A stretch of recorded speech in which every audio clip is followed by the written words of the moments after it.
Pemulihan kekuasaan Raja-Raja Bali. Demi meningkatkan kesetiaan para raja yang telah dilucuti kekuasaannya, pada 1929 Belanda berencana menaikkan status penguasa-penguasa tradisional tersebut.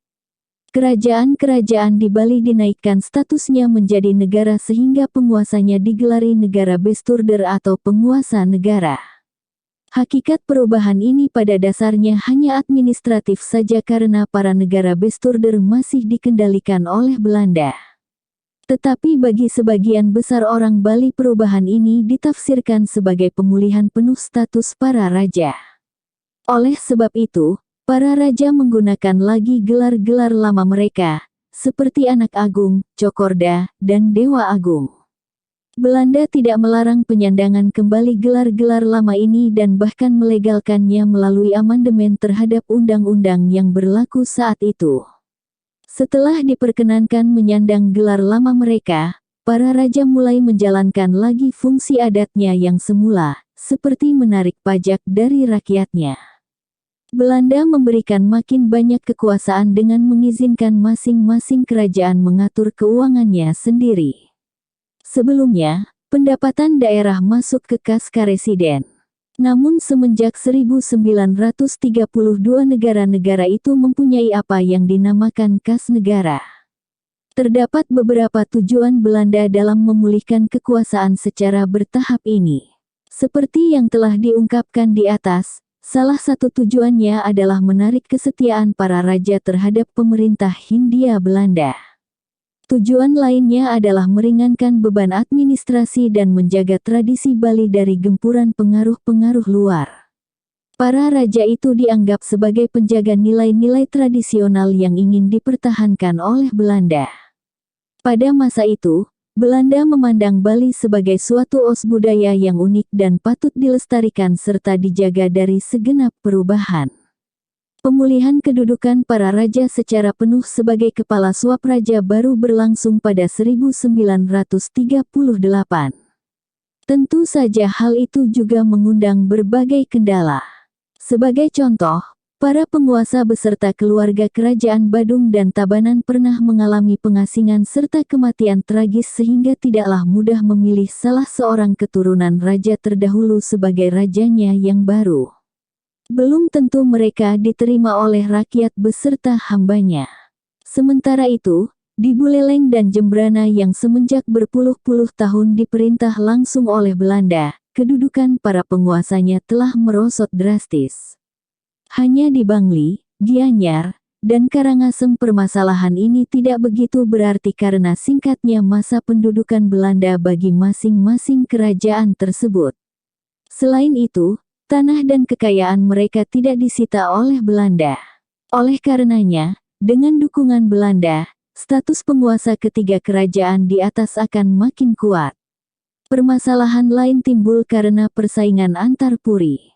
Dalam satu kerajaan terdapat beberapa keluarga bangsawan yang masing-masing menguasai suatu istana. Berbagai puri itu saling bersaing merebutkan kedudukan sebagai puri raja atau penguasa tertinggi di seantero kerajaan. Demikianlah berdasarkan Statsblad 1938 nomor 529 pemerintah kolonial membentuk 8 suap raja yang otonom, yakni Badung, Bangli, Buleleng, Gianyar, Jembrana, Karangasem, Klungkung, dan Tabanan. Masing-masing daerah otonom itu dipimpin oleh seorang kepala suap raja, yakni keturunan raja-raja di Bali dahulu. Upacara pengambilan sumpah mereka dilangsungkan pada tanggal 29 Juni tahun 1938 dan mengambil tempat di Pura Besaki. Kebetulan hari itu bertepatan dengan perayaan Galungan sehingga acara tersebut berubah menjadi perayaan yang menarik. Laskar-laskar berbusana merah, hitam, dan putih menambah meriah dan semaraknya suasana. Pedanda Gede Manuaba, anggota Ratvan Kerta Gianyar membacakan sumpah selama 20 menit. Pada kesempatan itu, Residen Bali dan Lombok berpidato yang kemudian diikuti oleh sambutan Kepala Suap Raja Karangasem selaku wakil raja-raja Bali lainnya. Wewenang bagi masing-masing kepala Swapraja ditetapkan 2 hari kemudian atau tepatnya pada tanggal 1 Juli tahun 1938. Paruman Agung Dewan Raja-Raja Bali dibentuk pada tanggal 30 September tahun 1938 dengan tujuan mengurusi masalah-masalah umum. Lembaga ini berfungsi seperti Dewan Pemerintah Pusat dan setiap Swapraja diwakili pemimpinnya beserta 2 orang penasihat. Para raja menurut peraturan pemerintah menerima gaji yang sama, tetapi beberapa di antaranya memperoleh penghasilan lebih tinggi dibandingkan yang lainnya. Sebagai contoh, Raja Bangli, Gianyar, dan Karangasem masih menerima tambahan gaji bulanan mereka yang jumlahnya berkisar antara Fla700 hingga Fla850 sebagai kompensasi atas dihapuskannya ayahan dalam pelayanan untuk istana. Raja ketiga kerajaan itu masih menikmati pendapatan lainnya yang berasal dari tanah dan barang-barang. Pulihnya kedudukan para raja ini ditandai oleh terbentuknya 8 Zelfbesturenlandsapen daerah Swapraja di Bali selaku penerus kerajaan-kerajaan lama, yakni Badung, Bangli, Buleleng, Gianyar, Jembrana, Karangasem, Klungkung, dan Tabanan. Peristiwa ini juga mengakhiri pendudukan Belanda secara langsung di Bali. Bali semasa penjajahan Jepang. Pendudukan Jepang di Bali diawali dengan pendaratan bala tentara Jepang di Pantai Sanur pada tanggal 18 Februari tahun 1942. Kekuatan pasukan kolonial Belanda di Bali sendiri tidaklah besar dan hanya terdiri dari sejumlah prajurit Bali tak berpengalaman di bawah pimpinan beberapa orang Belanda yang tergabung dalam Korps Prayoda. Sementara itu, jumlah penduduk Eropa sendiri di sana, berdasarkan statistik Belanda pada 1941, hanya 63 orang. Karena menyadari betapa lemahnya kekuatan militer mereka, Belanda tidak melakukan perlawanan apapun ketika Jepang mendarat di Bali. Bahkan beberapa hari menjelang pendaratan Jepang, perwira tentara Angkatan Darat Kerajaan Hindia Belanda Kenil memerintahkan penghancuran seluruh kendaraan militer dan persediaan minyak dan gas alam yang disimpan di dekat Denpasar serta Singaraja. Hal ini dilakukan agar perlengkapan militer dan bahan bakar tersebut tidak digunakan oleh bala tentara Jepang. Ketika bala tentara Jepang telah makin mendekat, Perwira Kenil memerintahkan agar pasukan Korps Prayoda mundur ke daerah pedalaman dari kedudukannya di sepanjang pantai selatan Bali dan Denpasar. Selanjutnya, Komandan Kenil yang berada di Penebel, Tabanan, memerintahkan agar anak buahnya meletakkan senjata, mengganti seragamnya, dan pulang ke rumah masing-masing. Dengan demikian, Korps Prayoda yang dibentuk pada 1938 untuk mempertahankan daerahnya dari serbuan Jepang kini dibubarkan. Peristiwa ini menandai berakhirnya kekuasaan pemerintah kolonial Belanda di Bali. Kedatangan Jepang pada mulanya dianggap sebagai pembebas oleh kebanyakan orang Bali. Kekaguman rakyat Bali timbul karena kesanggupan mereka memukul mundur Belanda yang sebelumnya tampak bercokol kuat di Bali. Sisa-sisa perwira sipil Belanda ditawan dan dikirim ke kam-kam interniran di Jawa. Sementara itu, yang belum tertangkap melarikan diri ke daerah-daerah yang belum diduduki Jepang dan berusaha menyeberang ke Australia. Dengan demikian, terjadi kekosongan pada pos-pos yang dahulunya diduduki oleh orang-orang Belanda.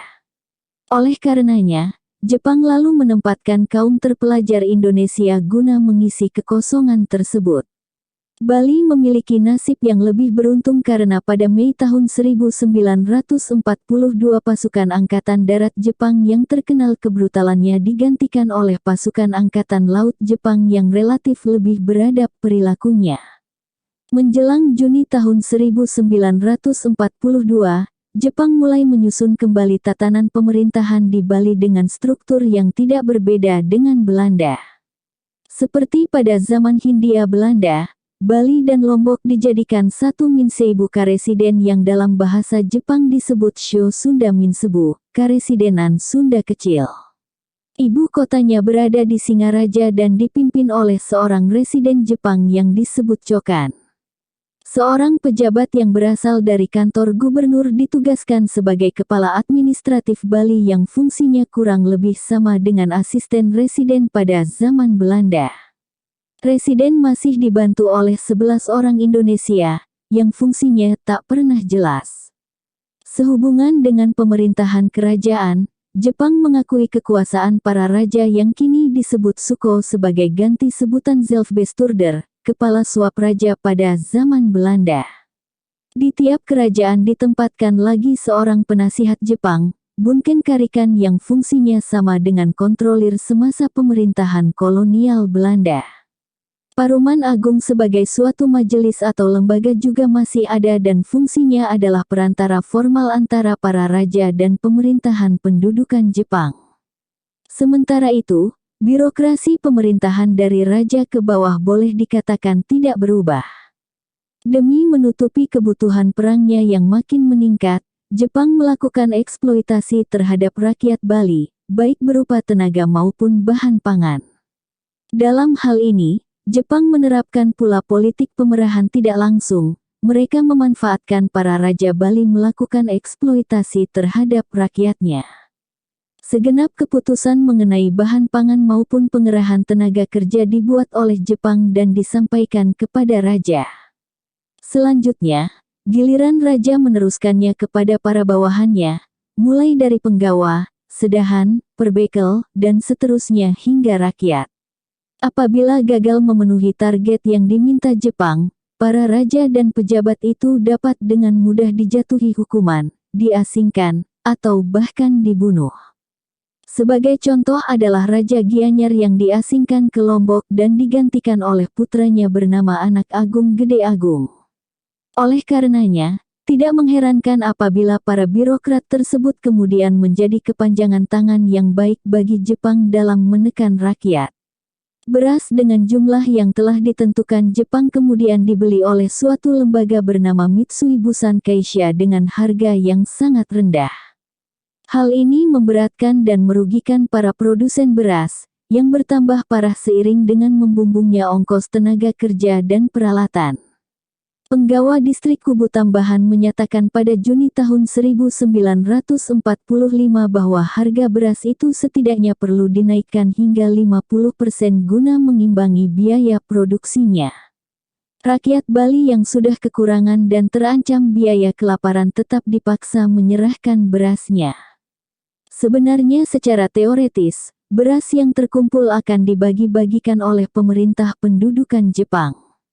Namun pada praktiknya, justru rakyat menderita kelaparan yang serius karena tidak memadainya jatah bagi mereka. Pada 1944, jatah gabuh giling ditetapkan 400 gram per orang di Buleleng, tetapi jatah bagi penduduk daerah yang minus atau berkekurangan merosot menjadi 200 gram pada 1945. Para raja dan pejabat sendiri berulang-ulang menyatakan kepada penduduk yang kelaparan untuk berupaya mengatasi masalah mereka sendiri dan tidak mengharap bantuan dari daerah yang plus atau berkelebihan. Raja Buleleng berpesan pada 1944 bahwa para penggawa yang daerahnya kekurangan bahan pangan agar berupaya sedapat mungkin berusaha dengan anggapan bahwa tidak akan ada bantuan dari daerah berkelebihan. Penduduk di daerah itu agar berusaha memenuhi kebutuhan pangannya sendiri. Kekurangan ini masih diperparah dengan terjadinya bencana kekeringan di berbagai tempat. Sebagai tanggapan atas kekurangan beras ini, Jepang merencanakan kuota bagi produksi singkong, jagung, kentang, dan tanaman lainnya yang dapat dijadikan bahan pangan. Oleh sebab itu, tanaman yang dirasa mereka tidak perlu akan dibabat dan diganti dengan jagung beserta singkong. Dengan kata lain, petani dipaksa menanam tumbuhan yang diperlukan Jepang saat itu. Agar rencananya terlaksana, Jepang mengeluarkan instruksi agar semua sedahan mengawasi para petani agar bercocok tanam sesuai ketentuan pemerintah, dan bagi yang melanggarnya akan ditindak tegas. Berdasarkan peraturan yang dikeluarkan Jepang, para petani hanya boleh menanami 10% lahan garapannya dengan tumbuhan yang sesuai dengan keinginannya sendiri, sedangkan sisanya harus ditanami sesuai dengan yang ditetapkan oleh Jepang. Jepang mengeksploitasi Bali demi kepentingan industrinya. Semenjak 1942, ribuan hektar sawah ditanami kapas yang hasilnya dirampas oleh Jepang guna dijadikan tekstil sebagai bahan pakaian para prajurit. Demi memenuhi kebutuhannya akan minyak, Jepang memaksa para petani menanam pohon jarak dan menghancurkan tanaman yang sudah ada, seperti kopi dan buah-buahan. Padahal tanaman itu telah dibudidayakan selama bertahun-tahun dan menjadi tumpuan hidup masyarakat. Bali juga menjadi sumber Romusha, tenaga kerja paksa yang disebut Barisan Pekerja Sukarela Bali (BPSB). Antara Juli hingga November tahun 1944, kurang lebih 2.500 orang Bali direkrut oleh Jepang sebagai tenaga Romusha ini. Mereka diharuskan bekerja keras demi kepentingan Jepang di bawah kondisi yang mengenaskan, seperti membuka hutan, membangun jalan, menggali gua, mendirikan benteng pertahanan, dan lain sebagainya. Banyak anggota BPSB yang terserang penyakit dan mati kelaparan. Saat perang berakhir, hanya sedikit saja di antara mereka yang pulang kembali ke kampung halamannya. Bali setelah proklamasi kemerdekaan. Penyerahan tanpa syarat Jepang baru tersiar di Bali pada tanggal 23 Agustus tahun 1945. Masyarakat Bali saat itu terpecah menjadi dua, yakni antara yang mendukung Republik, kaum Republikan, dan mengharapkan kembalinya kekuasaan pemerintah Belanda yakni kaum loyalis. Ketika pasukan Kenil mendarat kembali di Pantai Sanur untuk memulihkan kekuasaan Belanda pada tanggal 2 Maret tahun 1946, mereka menjumpai keadaan yang kacau dan harus menghadapi perlawanan gerilya rakyat yang tak menghendaki pulihnya kekuasaan asing. Sikap kerajaan-kerajaan di Bali juga berbeda-beda sehubungan dengan proklamasi kemerdekaan Republik Indonesia. Tabanan, Badung, dan Buleleng tampaknya mendukung Republik. Karangasem dan Klungkung lebih pro kepada Belanda. Bangli dan Gianyar terpecah antara pendukung dua kubu tersebut. Sedangkan Jembrana pernah menjadi basis pendukung Republik, tetapi hal ini tak berlangsung lama. Bahkan di kerajaan-kerajaan yang pro-republik sekalipun masih dapat dijumpai orang-orang yang mendukung Belanda. Persaingan antar bangsawan justru memperuncing perpecahan antara kaum republikan dan loyalis. Di Kerajaan Badung terjadi persaingan antara bangsawan Puri Pamecutan dan Puri Denpasar atau Puri Satria. Meskipun pemimpin kedua istana tersebut memegang kekuasaan bersama selaku kepala pemerintahan Badung, pemerintah kolonial Belanda mengangkat penguasa Puri Denpasar selaku kepala daerah pada 1929 dan memulihkan kekuasaannya sebagai raja atau kepala swapraja pada 1938. Hal ini menimbulkan kekecewaan bagi Puri Pamecutan. Pada masa penjajahan Jepang, Puri Denpasar masih memegang kekuasaan, tetapi lemah dari segi politik maupun ekonomi karena penguasa Puri tersebut tidak berkuasa atas sebagian besar wilayah Kerajaan Badung. Kedua putra penguasa Puri Denpasar terlibat dalam Komite Nasional Indonesia (KNI) dan Badan Keamanan Rakyat, Tentara Keamanan Rakyat (BKR-TKR) setempat. Itulah sebabnya Raja tidak mengambil tindakan tegas terhadap pendukung Republik Indonesia. Sebaliknya, Puri Pamecutan saat itu lebih unggul dari segi ekonomi dan memiliki pendukung kuat di Badung. Kendati telah aktif dalam berbagai kegiatan yang mendukung kebangkitan nasional Indonesia semenjak era 1930-an, Belanda berupaya menarik kesetiaan penguasa Puri tersebut dengan memecat penguasa Puri Denpasar dalam statusnya sebagai Raja Badung dan mengalihkannya kepada penguasa Puri Pamecutan pada April tahun 1946. Melalui politik pecah belah ini, Belanda dapat membangkitkan kembali perseteruan di antara kedua Puri di atas sehingga makin melemahkan gerakan nasionalisme di Badung. Ada berbagai kalangan yang menyatakan bahwa dengan menerima jabatan sebagai raja, Puri Pamecutan dianggap telah mengkhianati perjuangan. Meskipun demikian, Ada pula sumber yang menyebutkan bahwa penguasa Puri Pamecutan telah meminta pendapat I Gusti Ngurah Rai sebelum menerima jabatan tersebut dari Belanda karena khawatir bahwa tindakan itu dapat merugikan perjuangan. Tetapi I Gusti Ngurah Rai malah mendorong penguasa Pamecutan untuk menerimanya dengan harapan dapat membantu perjuangan secara diam-diam. Buleleng diwarnai dengan persaingan antara Puri Agung yang penguasanya merupakan Raja Buleleng melawan Puri Sukasada. Konflik ini telah berlangsung semenjak 1849 ketika Belanda menanamkan kekuasaannya di sana. Karena beberapa anggota keluarga Puri Sukasada tidak bersedia mengakui otoritas Belanda, maka mereka dijatuhi hukuman pengasingan. Penguasa Puri Agung lalu dijadikan raja atas seluruh Buleleng hingga 1882 ketika pemerintahan langsung oleh Belanda diberlakukan. Saat kedudukan para raja dipulihkan pada 1929, Puri Agung tetap dianggap sebagai penguasa atas seluruh Buleleng. Setelah masa pengasingan usai, para penguasa Puri Sukasada banyak menjadi penggawa kota. Meskipun demikian, persaingan antara keduanya belum usai. Hingga 1945, Puri Agung dan Sukasada sama-sama mengklaim sebagai pewaris tahta yang sah. Pihak Sukasada menuduh bahwa para penguasa Puri Agung yang diangkat oleh Belanda pada 1849 hanya keturunan patih sehingga kurang berhak atas tahta Buleleng. Dari segi orientasi politik, Puri Sukasada sendiri lebih condong pada republik. I Gusti Ketutpuja yang diangkat sebagai gubernur Provinsi Sunda Kecil berasal dari Sukasada. Puri Agung sebenarnya juga bersimpati pada republik, tetapi rajanya, anak Agung Nyoman Panjitisna tahun 1944 sampai tahun 1947 lebih menyukai cara-cara yang damai ketimbang revolusioner sehingga bertentangan dengan aspirasi pemuda masa itu. Di Gianyar terjadi persaingan antara Puri Agung Gianyar selaku pemegang kekuasaan atas seluruh Gianyar dan puri-puri lainnya, seperti Ubud, Mas, Peliatan, Pejeng, dan Sukawati. Puri Agung Gianyar tampaknya lebih condong kepada Belanda, sedangkan puri-puri lainnya merupakan pendukung republik. Pada akhir 1945, Raja Gianyar membentuk milisi yang disebut Pemuda Pembela Negara (PPN). Singkatan ini kemudian dipelesetkan menjadi Pemuda Pembela NICA.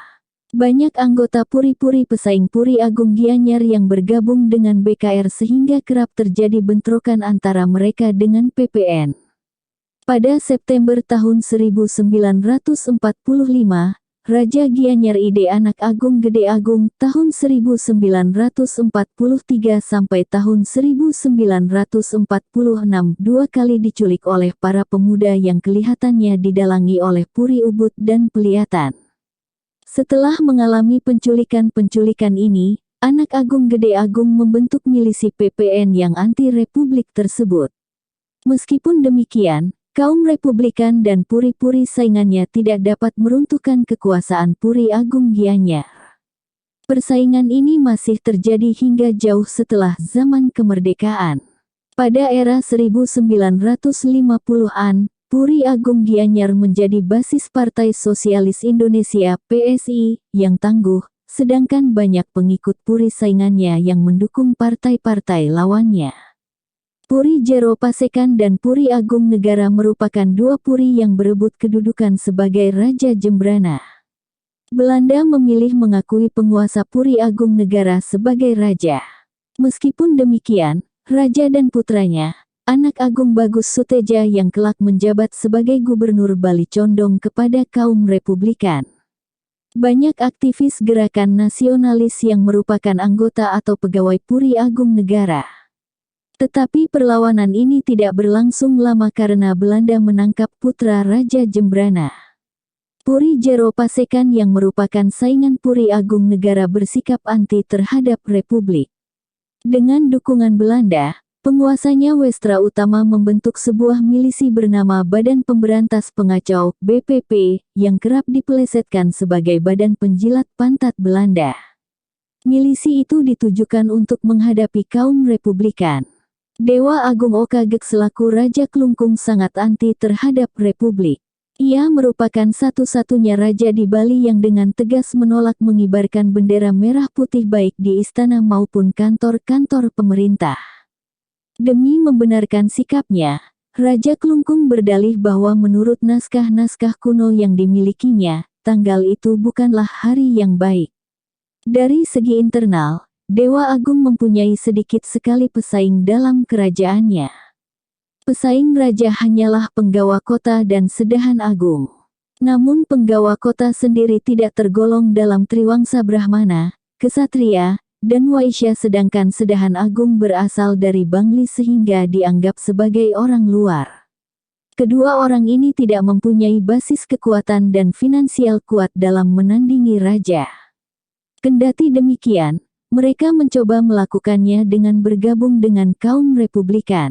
Akibatnya milisi yang dibentuk Raja, BKN menghabisi nyawa mereka pada Maret tahun 1946. Penentangan Raja terhadap kaum Republikan dilandasi oleh pandangannya bahwa kelompok ini erat hubungannya dengan kerajaan-kerajaan sesama Bali yang menjadi musuh bebuyutan lamanya, seperti Badung dan Bangli, serta agresi pihak luar Islam Jawa. Raja Tabanan, Cokorda Ngurah Gede, pada mulanya menyatakan dukungan pada Republik Indonesia dengan menghelat pertemuan yang dihadiri 5.000 orang, tetapi setelah itu berubah sikap. Di Tabanan sendiri terdapat banyak puri yang terpecah menjadi dua faksi, yakni Republikan dan Loyalis. Puri Gede Tabanan, tempat kedudukan raja sendiri, boleh dikatakan lemah dan tidak mempunyai pendukung yang kuat. Oleh karena itu, raja biasanya bersifat pasif dan mengikuti saja arus perubahan yang terjadi di sekitarnya. Puri Gede mengikuti Puri Dangin, Taman, Oke, Anom, Anyar, dan Jero Subamia yang bersikap anti-republik. Sementara itu, di pihak lain Puri Kaleran, Kediri, Jero Gede Beng, Kompiang, dan Tegeh berdiri di bawah panji-panji republik. Secara umum, administrasi pemerintahan yang ditegakkan oleh pemerintah Republik Indonesia di Bali pada era tahun 1945 sampai tahun 1946 masih lemah. Mereka belum memegang kendali atas satuan-satuan kepolisian dan laskar-laskar yang berdiri sendiri-sendiri. Gubernur Puja yang ditunjuk oleh pemerintah Republik menyadari kelemahan ini. Ia memahami bahwa beberapa raja masih cukup kuat otoritasnya. Bahkan banyak pemimpin pemuda pejuang Bali, termasuk yang berkasta rendah, juga sepakat bahwa raja tidak boleh dimusuhi. Tujuan perjuangan bukanlah menyingkirkan para raja, melainkan demi mencapai kemerdekaan. Oleh karenanya perlu digalang kerja sama dengan para raja tersebut dan membina mereka sebagai sekutu republik. Untuk mewujudkan hal ini, KNI pada tanggal 29 Januari tahun 1946 mengeluarkan keputusan untuk menyerahkan otoritas politik pada Lembaga Paruman Agung yang telah didirikan semenjak 1938. Lembaga ini terdiri dari dua badan, yakni Dewan Raja-Raja yang beranggotakan 8 raja di Bali dengan salah seorang di antara mereka sebagai ketuanya, dan Majelis Rakyat yang beranggotakan 29 orang hasil pilihan 8 anggota Paruman Negara, badan yang diketuai oleh raja masing-masing kerajaan atau swapraja. Pada sisi lain, penyerahan otoritas kepada lembaga tradisional Bali ini memperlihatkan kelemahan administrasi republik, yang makin terbukti dengan penangkapan Gubernur Puja pada tanggal 11 Maret tahun 1946 setelah masuknya kembali pasukan Belanda. Mereka menangkap pula kaum pendukung Republik lainnya, menduduki kembali bekas kediaman residen Belanda yang menjadi kantor gubernur, dan mengibarkan bendera Belanda. Peristiwa ini mengakhiri pemerintahan Republik di Bali yang sebelumnya berbagi kekuasaan dengan Paruman Agung. Berdasarkan persetujuan Linggarjati, Belanda hanya mengakui kekuasaan Republik di Jawa, Sumatera, dan Madura. Oleh karena itu, guna mengokohkan kekuasaannya, Belanda mulai membentuk berbagai negara boneka di wilayah-wilayah yang sepenuhnya belum berada di bawah kendali Republik. Pada konferensi Denpasar yang diadakan pada 18–24 Desember tahun 1946, terbentuklah Negara Indonesia Timur (NIT). Delegasi Bali dalam konferensi ini beranggotakan Cokorda Gede Raka Sukawati, Anak Agung Gede Agung, Gede Paneka, I Gusti Bagus Oka, Anak Agung Nyoman Panji Tisna, dan Made Mendra. Negara boneka ini diratifikasi oleh Belanda pada tanggal 25 Maret tahun 1947. Tentu saja pihak Republikan menolak pembentukan negara boneka ini dan tidak mengakuinya. Karenanya, para pejuang mengubah taktiknya dengan tidak lagi menerapkan perlawanan frontal, melainkan melalui politik dan diplomasi. Secara umum, garis-garis besar perjuangan yang baru adalah melalui parlemen, propaganda, dan diplomasi. Penentangan terhadap NIT dan tuntutan agar Bali dijadikan satu dengan Sumatera, Jawa, dan Madura sebagai bagian Republik Indonesia harus terus disuarakan. Dilakukan pula pendekatan terhadap Paruman Agung dan para wakil NIT agar mereka ikut memboikot negara boneka tersebut. Presiden NIT, Cokorda Gede Raka Sukawati dan Perdana Menterinya, Ide Anak Agung Gede Agung, sama-sama berasal dari Gianyar. Beberapa sumber menyatakan bahwa dukungan Ide Anak Agung Gede Agung adalah semata-mata taktik perjuangan. Meskipun demikian, sejumlah sumber lain menyatakan bahwa Ide Anak Agung Gede Agung bertanggung jawab atas penangkapan, penyiksaan, dan eksekusi kilat terhadap para pejuang di Gianyar selama 3 tahun pertama masa perjuangan kemerdekaan.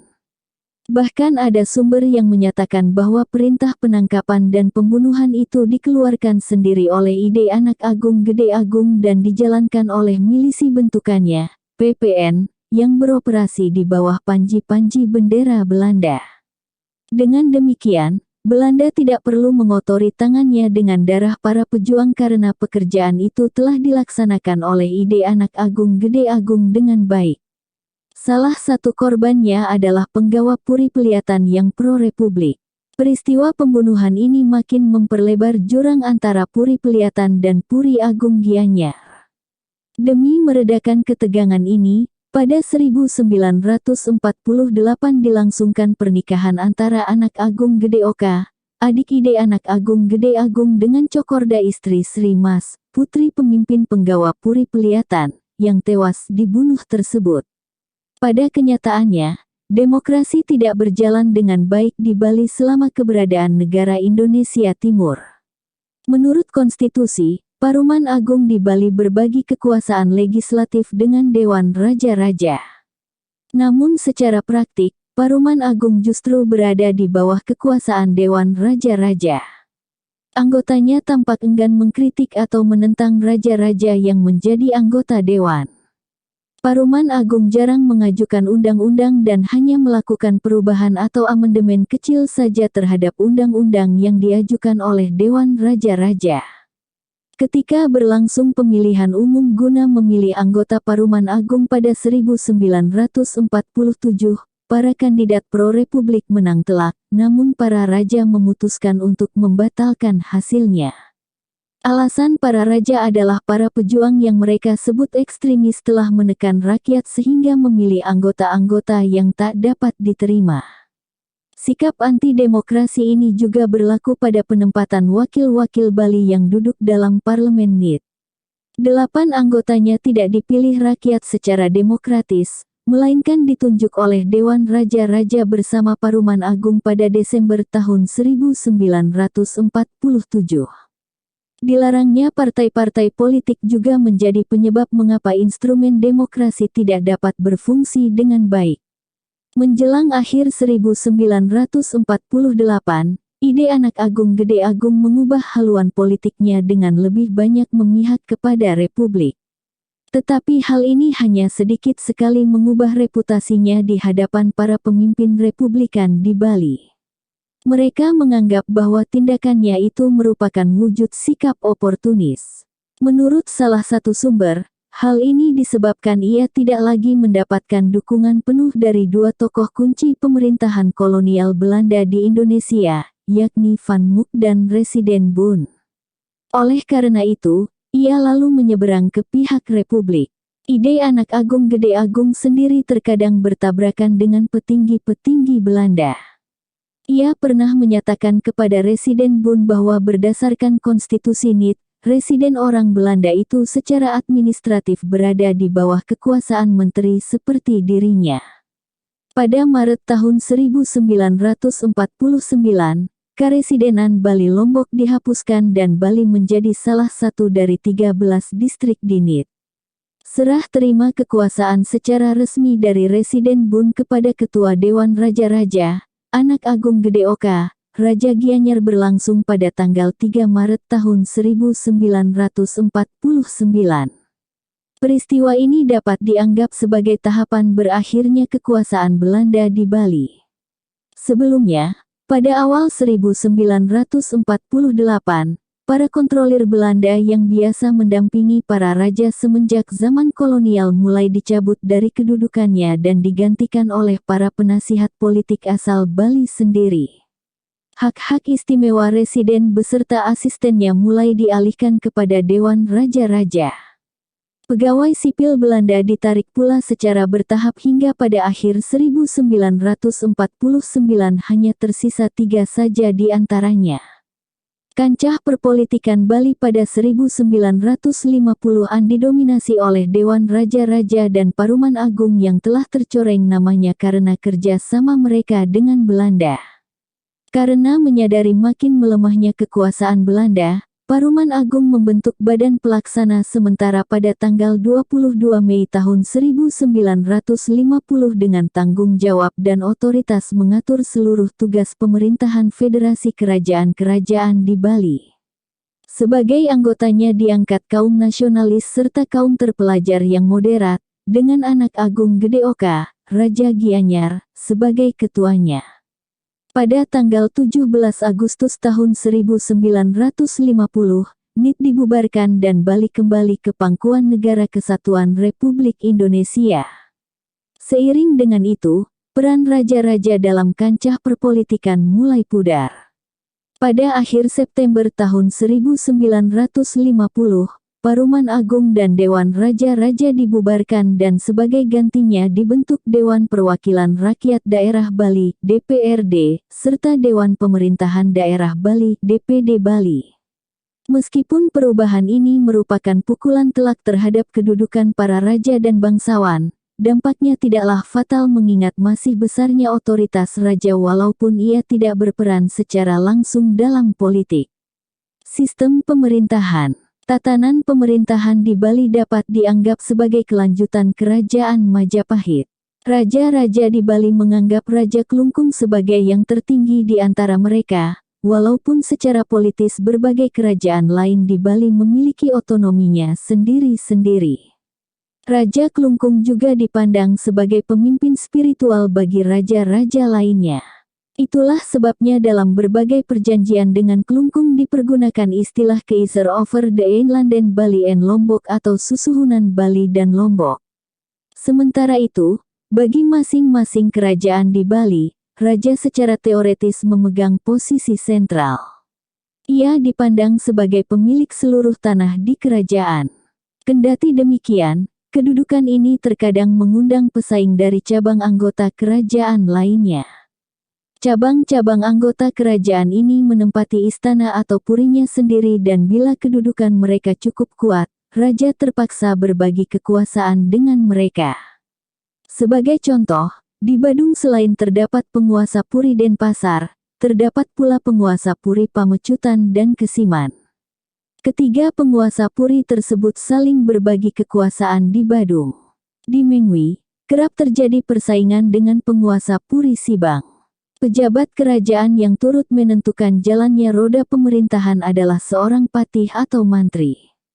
Jabatan yang setara dengan Perdana Menteri ini bertanggung jawab atas urusan-urusan sipil dan militer kerajaan. Raja mengangkat mantri dari kalangan kerabat kerajaan sendiri. Yang patut diingat, Kedudukan setingkat Perdana Menteri ini tak selamanya berada di bawah raja dan mungkin pula setara dengannya. Tidak jarang pengangkatan sebagai patih dilakukan demi menghindari perselisihan antara cabang anggota keluarga kerajaan. Kaum Brahmana yang bergelar Bagawanta atau Purahita berperan sebagai penasihat raja. Di bawah raja terdapat para penggawa yang diserahi tugas memimpin daerahnya masing-masing. Tugasnya adalah memutuskan berbagai kasus yang berkenaan dengan agama dan adat istiadat. Pengangkatan dan pemberhentian seorang penggawa berada di tangan raja. Para penggawa ini biasanya diangkat dengan mempertimbangkan keturunan atau silsilah keluarganya. Selanjutnya, di bawah penggawa terdapat perbekel atau kepala desa. Di samping itu masih ada lagi kepala banjar yang disebut klian. Mereka memiliki tugas yang berbeda. Seorang perbekel biasanya bertugas mengurusi kegiatan keagamaan desanya. Sedangkan seorang klian bertanggung jawab menangani permasalahan-permasalahan warganya di luar hal-hal keagamaan. Sosial kemasyarakatan dan perekonomian.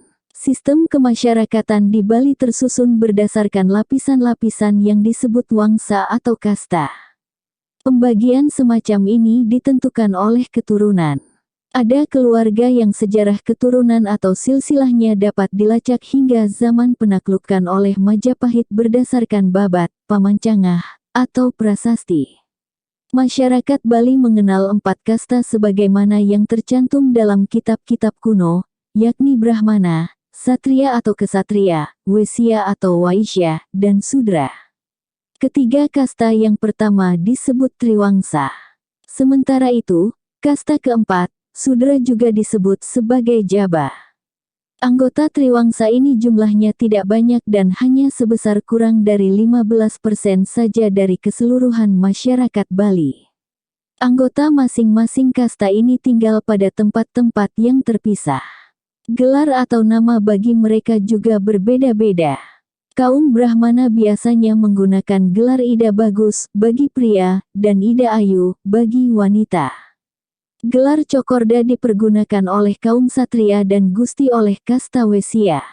Terdapat larangan pernikahan antara wanita berkasta lebih tinggi dengan pria berkasta lebih rendah, namun peraturan semacam ini telah dihapuskan. Dahulu pendeta-pendeta hanya berasal dari kasta Brahmana, tetapi kini tidak harus demikian. Bahkan pendeta-pendeta yang berasal dari kasta lebih rendah telah dianggap setara dengan pendeta berkasta Brahmana. Masyarakat Bali hidup dari pertanian, peternakan, dan perdagangan. Mayoritas penduduk hidup sebagai petani, terutama di kawasan Bali bagian selatan yang tanahnya lebih cocok bagi kegiatan tersebut. Untuk kegiatan pengairan sawah warga desa menciptakan sistem yang disebut subak. Apabila persediaan air cukup maka penanaman padi dilakukan terus-menerus tanpa diselingi palawija sistem tulak sumur. Namun sebaliknya bila air kurang maka pembudidayaan padi diselingi dengan palawija, yang membutuhkan lebih sedikit air dibanding padi. Sistem semacam ini disebut kertamasa. Semua kegiatan ini diatur oleh organisasi subak. Organisasi pengairan ini dikepalai oleh seorang klian subak, serta bawahannya yang mengatur penanaman pada wilayah tertentu. Selain itu, subak juga mengurusi hal-hal yang berkaitan dengan keagamaan, misalnya upacara-upacara ritual tertentu. Masalah pengairan ini sering memicu pertikaian yang tidak jarang melibatkan kerajaan-kerajaan yang saling berbatasan satu sama lain. Sebagai contoh adalah perselisihan antara Bangli dan Gianyar pada pertengahan Maret tahun 1904. Saat itu pipa aliran air Pejeng yang terletak di distrik Tampak Siring, 1 km dari perbatasan Gianyar, telah dirusak sehingga airnya mengalir kembali ke Sungai Pakerisan. Akibatnya sawah-sawah di Gianyar terancam kekurangan air dan mengalami gagal panen. Setelah pemerintah Gianyar mengadakan penyelidikan ternyata pengrusakan itu melibatkan Raja Bangli. Rakyat di daerahnya yang tinggal di seberang sungai, atau tepatnya di desa Petak telah merusak pipa air itu, yang kemungkinan atas hasutan 2 orang bekas warga Gianyar. Mereka adalah pelaku kejahatan berupa pencurian terhadap penggawa Ubud yang telah ditangkap, tetapi berhasil melarikan diri dan mendapatkan perlindungan Raja Bangli. Ketika orang-orang Gianyar hendak memperbaiki saluran itu, mereka diganggu oleh warga Bangli. Akar permasalahannya cukup rumit. Pada saat kedua pipa air di Sungai Pakerisan dibuat, kawasan itu masih termasuk Gianyar. Namun, saat perusakan terjadi, wilayah itu sebagian telah direbut oleh Klungkung dan Bangli pada 1900. Pipa air yang dirusak itu kebetulan masuk dalam wilayah Bangli. Untuk menyelesaikan masalah ini, pemerintah Hindia Belanda terpaksa turun tangan. Peternakan juga salah satu sumber penghidupan rakyat Bali. Hewan ternak yang banyak dipelihara di Bali adalah babi dan sapi. Babi biasanya dipelihara kaum wanita sebagai tambahan penghasilan bagi rumah tangganya. Sedangkan sapi dipelihara untuk membajak sawah atau diambil dagingnya. Semasa berkuasanya kerajaan-kerajaan di Bali, uang kepeng banyak digunakan dalam transaksi pembayaran di Bali.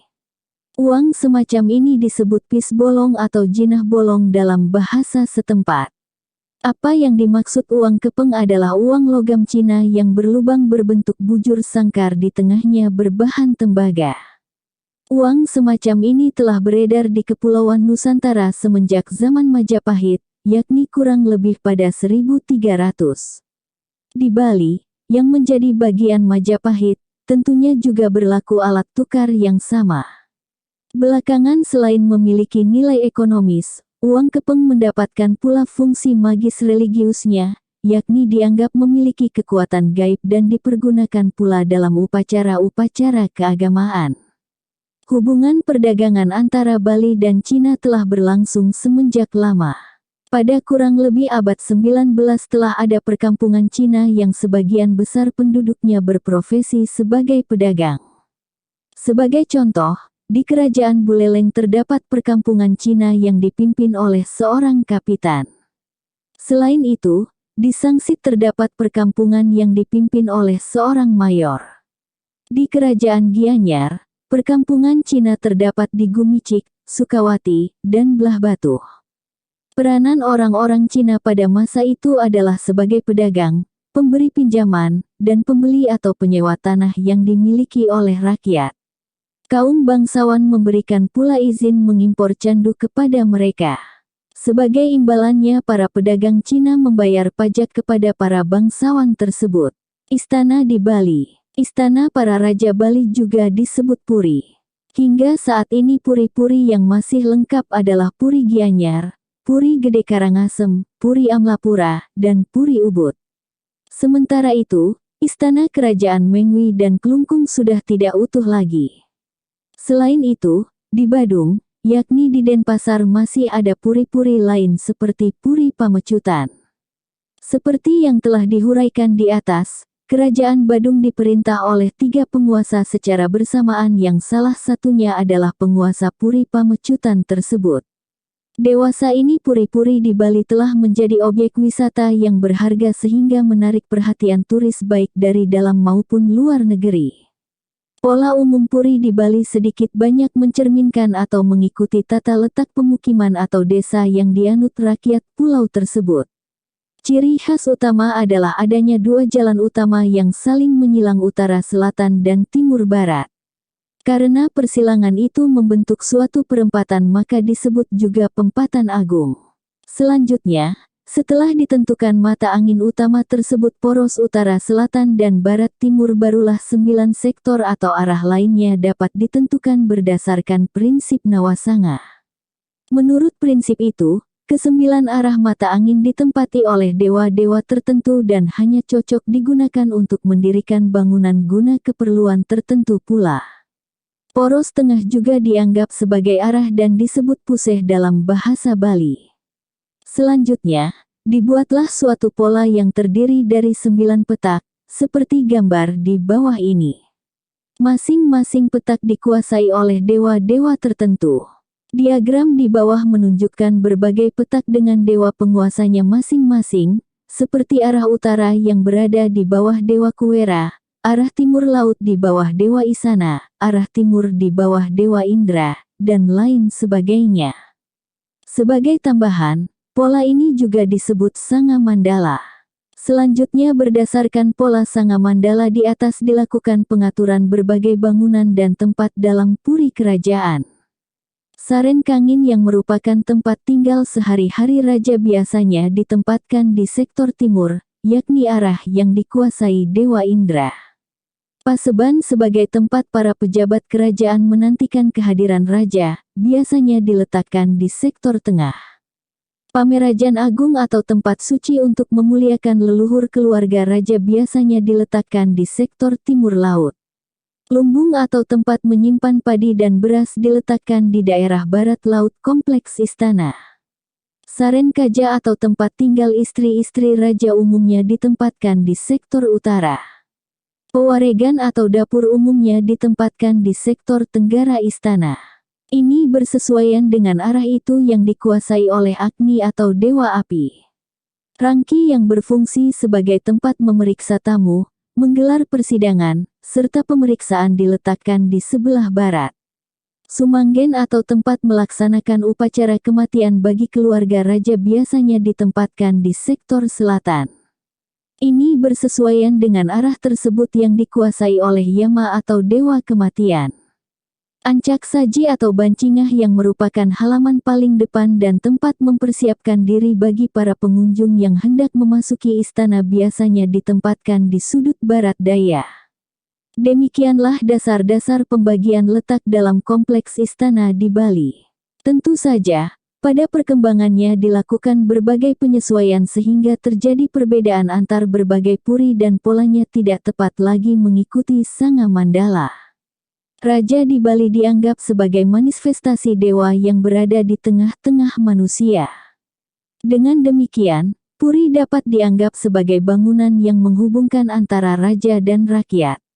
Apabila di Pura Bali terdapat pelinggih atau pesimpangan sebagai sarana memuja dewa yang tak kasat mata, maka di istana raja terdapat paseban dan rangki tempat para raja berjumpa dengan pejabatnya.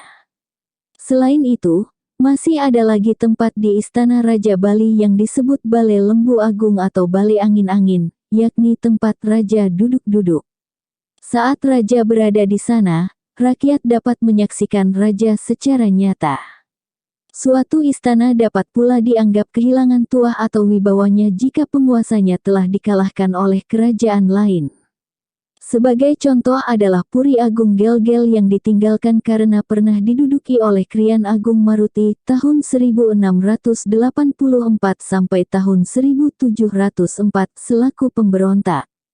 Puri-Puri Mengwi dan Taman Bali merupakan contoh puri yang tidak dianggap lagi sebagai tempat suci, walaupun kondisi fisik bangunannya masih ada, karena rajanya telah ditaklukkan sehingga kerajaannya juga secara otomatis dianggap berakhir.